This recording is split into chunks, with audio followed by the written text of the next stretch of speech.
All right, we've talked about starting pitching. Let's now preview the relievers. And you look at a guy who can do it all. And, man, Coach, he really turned a corner late last year, PJ Poulin, and just continued it through the summer. And he's continued into the fall and the preseason.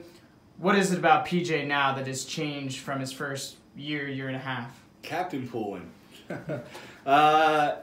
It just really, it's an example of really the difference between high school and college. You know, there's such a jump between that level to this level, and PJ always had the stuff to be able to compete at this level, but he had to believe that he had the stuff. You know, it's not as easy as it was going to be at Tabor for him. And I feel like he wanted to please us so much. You know, he just wanted to, he just wanted to give his team a chance to win, and he wanted to contribute any way he could. That when he was failing, I think it was just really taking a toll on him. That he wasn't helping, probably for the first time in his baseball career. That once he started to get that success last year, and once he really decided, hey, that it wasn't going to come from the coaching staff, it wasn't going to come from another team having a bad day, that he was going to have to just go out there and do it himself, he just took off. The thing with PJ is that I think he could close for us. He could throw 3 innings for us. If a starter wasn't doing so hot, to bridge the game.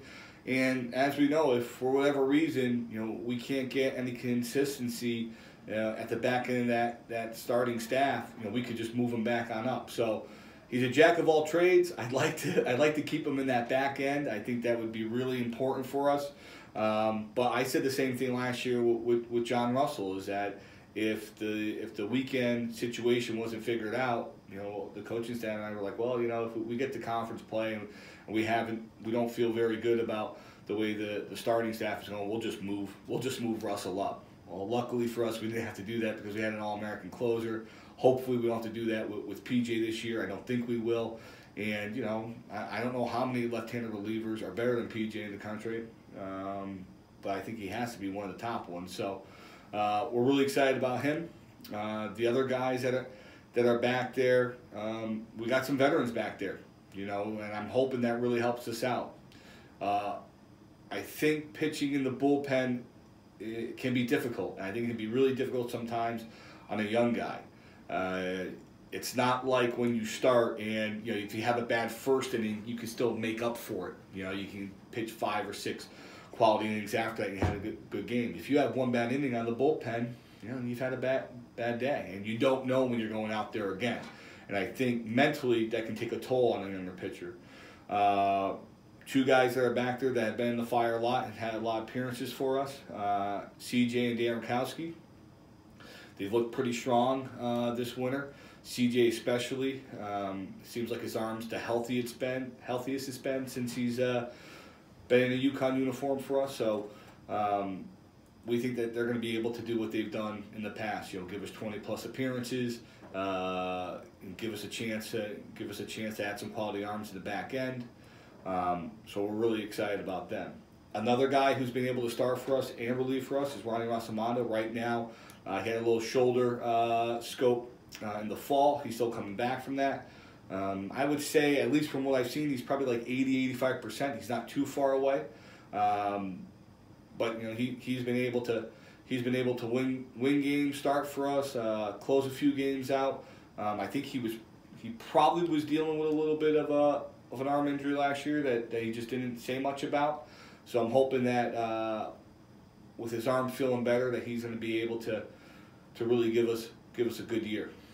And the other guy coming back from injury that's very intriguing for us is Randy. Right now, we're probably not going to see him until the beginning of March. But if he could show us what he could do, really his first half of his freshman year, when you look at that team that won the American, he sometimes gets forgotten. We didn't have Rotolo early on that year, and when we did get Pat back, he was not very sharp. Pat didn't really get going probably until the beginning of April, and then he had a great year for us.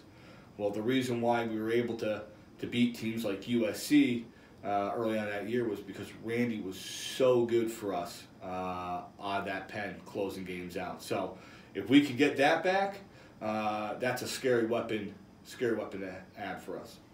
So you just mentioned Pat Rotolo. You lost him going into last year. He gets drafted by the Giants. John Russell comes in, fills in. He gets drafted by the Giants. So how worried are you of trying to find that closer heading into 2018? Oh, it doesn't feel good, but I thought Russell would have a good year last year. I don't know if I would have said he was going to be an All-American, but it just seems like, when guys have the opportunity to step up, we've been very fortunate that guys have done it.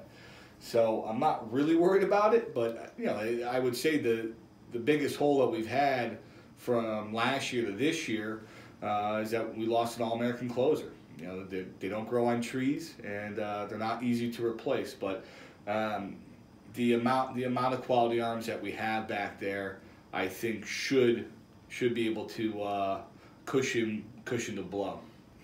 One of the returners that had a really good summer, Jacob Wallace. What have you seen from him in fall and preseason? Yeah, Jake's probably the guy, when you look from their freshman year to the sophomore year, the guy who's probably made the biggest jump. And we have a few guys, especially in the lineup, that have made big jumps. But from the pitching staff, Jake's been the guy.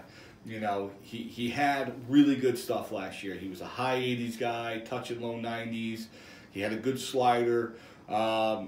Similar to PJ, I think that the jump in the level was tough for him. Coming from Methuen Legion and Methuen High School to the American Athletic Conference was not the easiest for him. But he showed some good spurts. In a game versus Tulane last year, I think he struck out the 3, 4, 5 batter in an inning. And then, every time it looked like he was turning a corner, we'd have a setback with him. But he went off this summer. He kept working hard, and he came back, in the fall throwing, instead of high 80s, low 90s, now he's throwing low 90s and touching 94, 95. He's in great shape. He's oozing with confidence right now. So I'm hoping that he kind of takes that turn that PJ did last year, figure things out as a sophomore and, really give us, a real good chance at the end of games. He could easily close for us if he figures that out.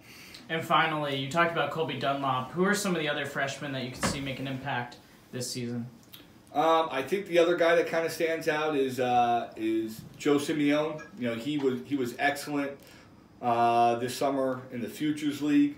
I think he actually pitched against Team USA and had a nice shutout inning for them. That's pretty cool for a high school senior.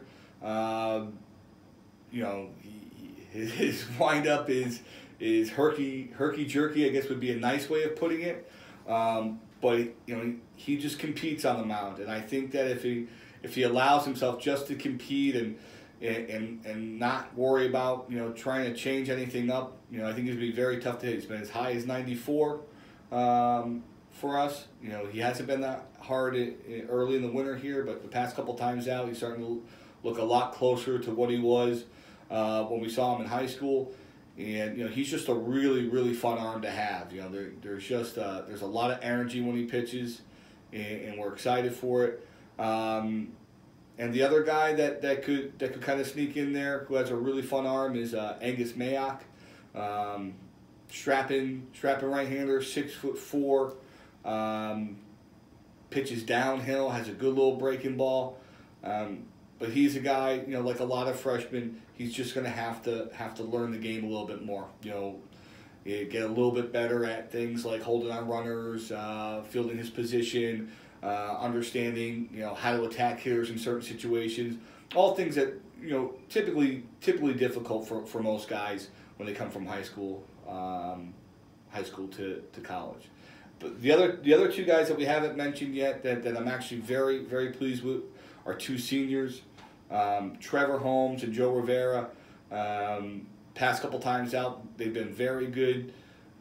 Joe is in really good shape this year. His arm seems to have really rebounded. He's throwing high 80s again. His stuff's looking sharper. He looks more confident on the mound. And I know for him, this year will be a big year for him, not just because he's a senior, but I know he feels like he has a lot to prove. And I'm hoping that he continues to build off of what he's shown so far the past couple of weeks here in the winter. And, Trev, I feel like I say it every year about him. There's no fear in him.